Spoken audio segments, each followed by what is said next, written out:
सुंदरकांड की सीरीज को कंटिन्यू करते हुए आज हम चौथे अध्याय या 4th चैप्टर का पाठ करेंगे।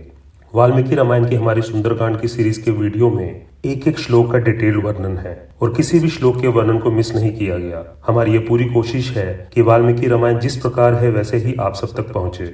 फिर भी किसी भी प्रकार की त्रुटि या गलती के लिए हम क्षमा प्रार्थी हैं। हम पूरी तरह से डेडिकेटेड हैं आपके लिए सभी अध्यायों के वीडियोस इंटरेस्टिंग और सिंपल हिंदी ट्रांसलेशंस में लेकर आने के लिए। इसलिए आप कर लीजिए हमारे चैनल को फटाफट सब्सक्राइब ताकि सुंदरकांड की सीरीज का कोई भी वीडियो आपसे मिस ना हो और भगवान श्री राम और हनुमान जी की कृपा आप पर हमेशा बनी रहे। जितना बेनिफिट सुंदरकांड के अध्यायों के पाठ का है उतना ही बेनिफिट इन अध्यायों को सुनने का है। वीडियो देखने के बाद आप अपने मन में अपनी प्रार्थना बोलकर कमेंट बॉक्स में श्री राम जय जय राम और जय बजरंग बली कमेंट करना ना भूलें, क्योंकि आपका ये एक कमेंट प्रभु श्री राम और हनुमान जी के चरणों में एक पुष्प अर्पण के समान है। चतुर्थ सर्ग चैप्टर 4। हनुमान ने शत्रुओं के विनाश की इच्छा की और अपना बायां पैर रखकर रात में लंका में प्रवेश करते हुए वहां विभिन्न वाद्य यंत्रों को बजते हुए सुना। हनुमान शत्रुओं की शक्ति का भी निरीक्षण करते हुए आगे बढ़ते हैं। वानरों में श्रेष्ठ दीप्तिमान दीर्घ भुजाओं वाले हनुमान ने अपने पराक्रम से इच्छित रूप धारण करने वाली सर्वश्रेष्ठ लंका नगरी पर आगमन कर विजय प्राप्त की। तब वह बिना द्वार के ही दीवार फांद कर लंका नगरी में घुस गए। वानरराज सुग्रीव के कार्य को पूरा करने की इच्छा से उन हनुमान ने लंका नगरी में प्रवेश किया और एक प्रकार से वास्तव में अपना बायां पैर शत्रुओं के सिर के ऊपर रख दिया। महाबलशाली वायुपुत्र रात्रि में नगर में प्रविष्ट हुए और फूलों और मोतियों से जगमगाते भव्य मार्ग पर चल पड़े। हनुमान उस सुंदर लंका नगरी की ओर चले जा रहे थे। जिस प्रकार श्वेत बादलों के साथ आकाश चमकता सा प्रतीत होता है, लंका नगर वैसा ही सुंदर लग रहा था। नगर के घरों में से हास्य ध्वनियां आ रही थी और घरों के अंदर से संगीत और वाद्य यंत्रों की आवाजें भी आ रही थी। कई भवन की खिड़कियां हीरों से सजाई गई थी। वह लंका नगरी राक्षसों के सुंदर भवनों से सुशोभित थी। ये आधुनिक भवन श्वेत बादलों के समान जगमगा रहे थे।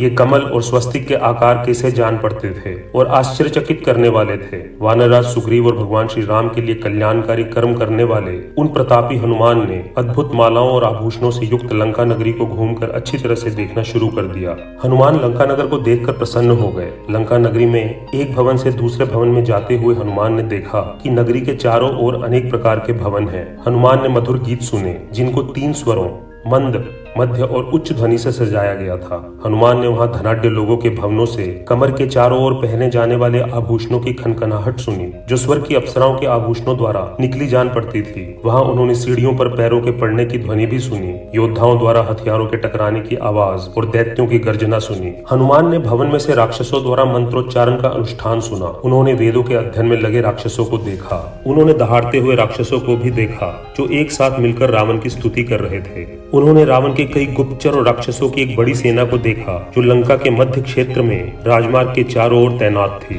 हनुमान ने उन राक्षसों को देखा जो विभिन्न वैदिक प्रथाओं में दीक्षित थे। कईयों ने अपने सिर पर जटाओं को धारण किया था, कईयों ने सिर मुंडाए हुए थे, किसी ने गोचरम के, मृगचरम के और अन्य अनेक प्रकार के वस्त्र पहने हुए थे। कोई कुशा की घास को शस्त्र के रूप में ले जा रहा था और कईयों के पास शस्त्रों के रूप में अग्निपात्र थे। कोई डंडे को ही हथियार के रूप में लिए हुए था।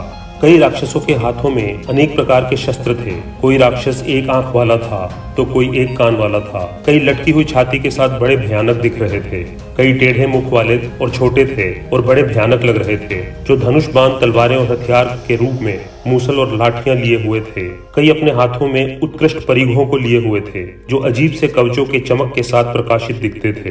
हनुमान ने वहां ऐसे राक्षस देखे जो बहुत मोटे नहीं थे, जो बहुत दुबले नहीं थे, जो ना लंबे थे और ना ही छोटे थे, ना अधिक कुबड़े थे, जो बहुत गोरे नहीं थे और ना ही बहुत काले थे, जो बड़े तेजवान थे और प्रतिभाशाली लगते थे, जो ध्वज पताका लेकर चलते थे और जिन्होंने तरह तरह के शस्त्र धारण किए हुए थे। हनुमान ने ऐसे बहुत से राक्षसों को देखा जो बड़े पराक्रमी थे, जो भाले और वृक्षों को शस्त्रों के रूप में ले जा रहे थे, जो पट्टिश और वज्र धारण किए हुए थे और अपने हाथों में पाश लिए हुए थे। कई फूलों की माला पहने हुए थे और कईयों ने चंदन का लेप लगाया हुआ था और उत्तम आभूषणों से सुशोभित थे। कई नाना प्रकार के रूप धारण किए हुए थे। वे स्वेच्छा से विचरण करते थे और तीखे शूल और वज्र लिए हुए थे। वे सब महाबल वाले जान पड़ते थे। हनुमान ने आंतरिक नगर के सामने 1 लाख राक्षसों का सुरक्षा बल देखा जो चौकस था और रावण की आज्ञा पर वहां तैनात था। उन हनुमान ने महल का बहुमूल्य स्वर्ण द्वार देखा। वह प्रसिद्ध राजमहल एक पर्वत की चोटी पर था। श्वेत कमलों से भरे हुए तालाबों की गहरी खाइयों ने उस राजमहल को घेर रखा था। यह 4 दीवारी से घिरा हुआ था। महाप्रतापी हनुमान ने बारंबार रावण के उस राजमहल को देखा और गुप्त रूप से रावण के अंतःपुर में प्रवेश किया, जो स्वर्ग के समान लग रहा था। यह घोड़ों की हिनहिनाहट और आभूषणों की खनखनाहट से कोलाहल पूर्ण था। इस राजमहल को रथों, वाहनों और विमान द्वारा सजाया गया था और इसके अतिरिक्त हाथी, घोड़ों, 4 दांतों वाले विशाल हाथियों और पक्षियों द्वारा भी इसे सजाया गया था। इसमें सुंदर प्रवेश द्वार थे और इसे हजारों राक्षसों द्वारा बड़ी सावधानी और शक्ति से संरक्षित किया गया था। फिर भी महावीर हनुमान ने रावण के उस अंतःपुर में प्रवेश कर ही लिया, जो स्वर्ण से भरपूर था, जिसमें एक सुनहरा आंगन था जिसे हीरे मोतियों से सजाया गया था और जिसकी अर्चना प्रतिदिन चंदन युक्त जल से की जाती थी। इस प्रकार वाल्मीकि रामायण का 4th अध्याय समाप्त होता है। हमारी प्रभु श्री राम और हनुमान जी से यही प्रार्थना है कि जो लाभ सुंदरकांड के पाठ और श्रवण करने का है वह आप सबको अवश्य प्राप्त हो। अगर आपने अभी तक हमारे चैनल को सब्सक्राइब नहीं किया है तो कर लीजिए हमारे चैनल को फटाफट सब्सक्राइब, ताकि सुंदरकांड सीरीज का कोई भी वीडियो आपसे मिस ना हो और भगवान श्री राम और हनुमान जी की कृपा हमेशा आप पर बनी रहे। दोस्तों, हमारी आपसे यही प्रार्थना है कि कमेंट बॉक्स में श्री राम जय जय राम और जय बजरंग बली कमेंट करना ना भूलें। आपका ये एक कमेंट भगवान श्री राम और हनुमान जी के चरणों में एक पुष्प अर्पण के समान है। धन्यवाद।